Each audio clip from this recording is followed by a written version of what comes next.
Ustedes son templo de Dios. Domingo 9 de noviembre de 2025, dedicación de la Basílica de Letrán. Peregrinación nacional a la Virgen de los 33. En este domingo, segundo del mes de noviembre, la Iglesia en el Uruguay peregrina a la ciudad de Florida, donde se encuentra el santuario de la Virgen de los 33, patrona del Uruguay. No es una peregrinación más, ya que este año se cumple el bicentenario del comienzo de esta advocación, es decir, del momento en que la imagen, antes conocida como Virgen del Pintado y después como Virgen del Luján, comenzó a ser llamada Virgen de los 33. Sin embargo, el calendario universal nos marca también en este día 9 la fiesta de la dedicación de la Basílica de Letrán, que se encuentra en la ciudad de Roma. Hay muchas basílicas en el mundo, varias de ellas en el Uruguay. Para quienes son de la ciudad de Paysandú o hemos vivido allí, decir la basílica nos evoca inmediatamente el templo de la parroquia Nuestra Señora del Rosario y San Benito de Palermo. Es una de esas iglesias que recibió del Papa ese título de honor. En el interior de las basílicas papales hay un distintivo que es una especie de sombrilla con los colores rojo y amarillo que se ubica cerca del altar. Sí, hoy basílica significa eso, un título que da el Papa a una iglesia que lo amerita por su importancia. Sin embargo, en su origen, basílica es un término arquitectónico. ¿Cuál es el origen de las basílicas en la iglesia? Para entender eso tenemos que irnos a la antigua Roma. ¿Cómo eran los templos dedicados a los dioses romanos? El templo solía tener una planta rectangular rodeada de columnas.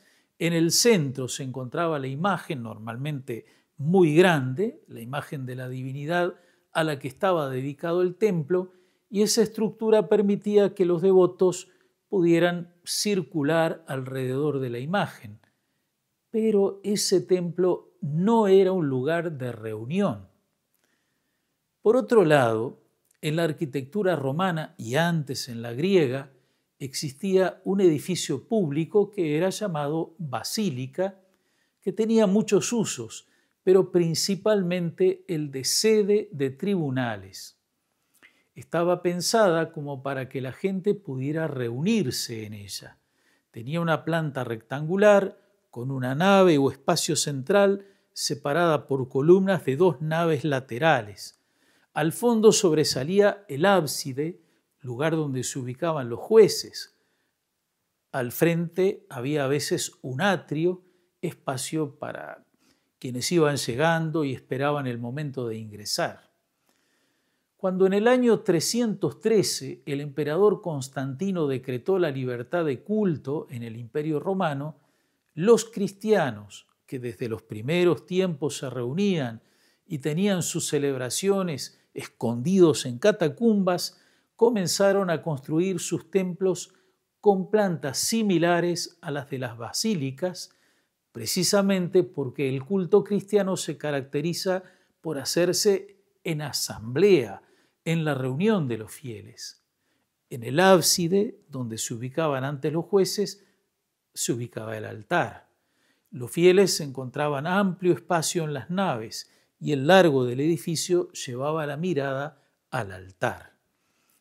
La dedicación de la Basílica de Letrán, que es como la catedral del Papa, es el hecho que conmemora la fiesta de hoy y fue celebrada por el Papa Silvestre en el año 324.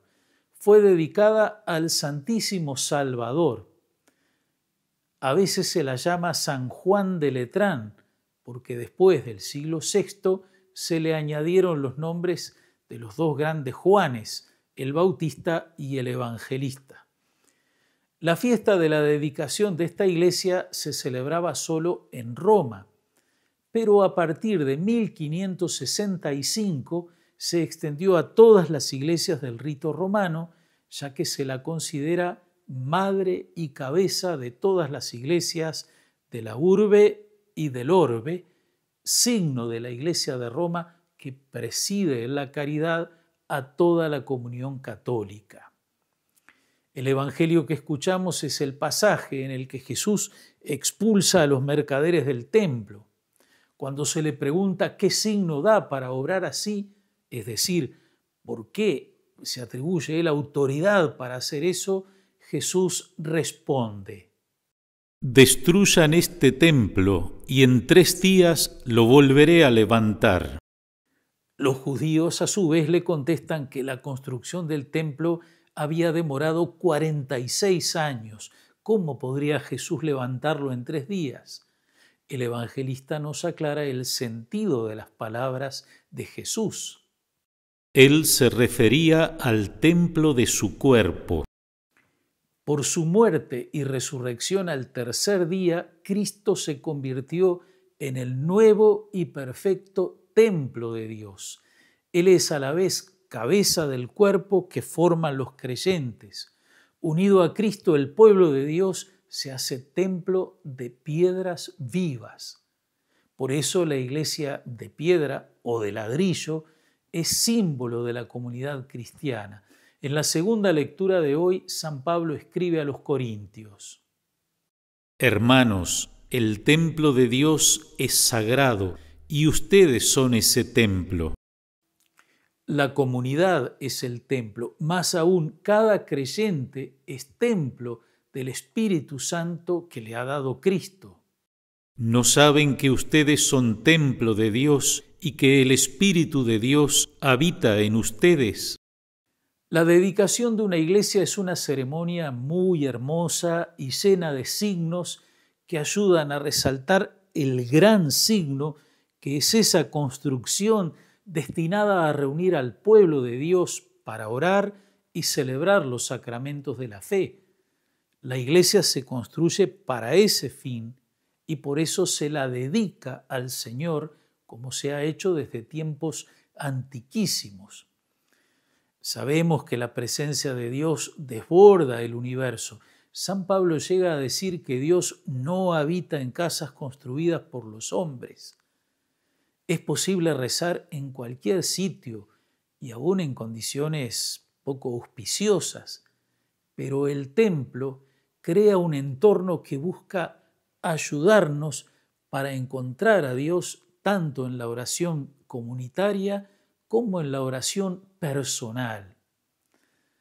Y sobre esto se puede contar que la filósofa de origen judío Edith Stein, que se hizo monja con el nombre de Benedicta de la Cruz y fue asesinada e incinerada en Auschwitz, recuerda que su camino de conversión comenzó cuando vio a una mujer de pueblo que venía de hacer sus compras en la feria, que se detuvo y entró a una iglesia para hacer una breve oración.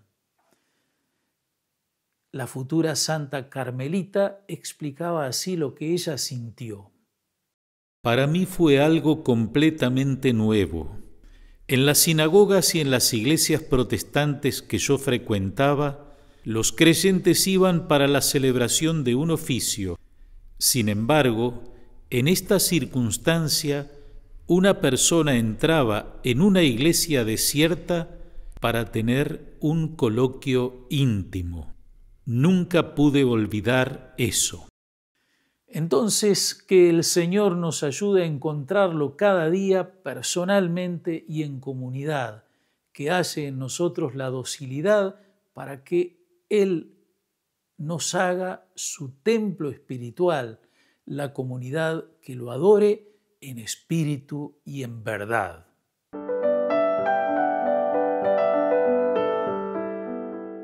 En esta semana recordamos el lunes 10 a San León Papa, el primer papa que tomó ese nombre que lleva hoy León XIV. El martes 11, San Martín de Tours, el soldado cristiano que partió su capa para abrigar al mendigo aterido de frío. El miércoles 12, San Josafat, mártir de la unidad de la Iglesia. El sábado 15, San Alberto Magno, gran teólogo, doctor de la Iglesia. La Pastoral de Adolescentes Canaria, la PAC, vivió el sábado 1 de noviembre su jornada de este año, que se realizó en la parroquia de Sauce. Vistos y escuchados fue el lema del encuentro, palabras que expresan lo que los adolescentes desean, ser más tenidos en cuenta. En el encuentro vivieron esa experiencia que llega a su culmen en sentirse vistos y escuchados por el mismo Jesús. Vamos juntos. 1, 2, 3. Gracias, amigas y amigos, por su atención. Que los bendiga Dios Todopoderoso, Padre, Hijo y Espíritu Santo. Amén.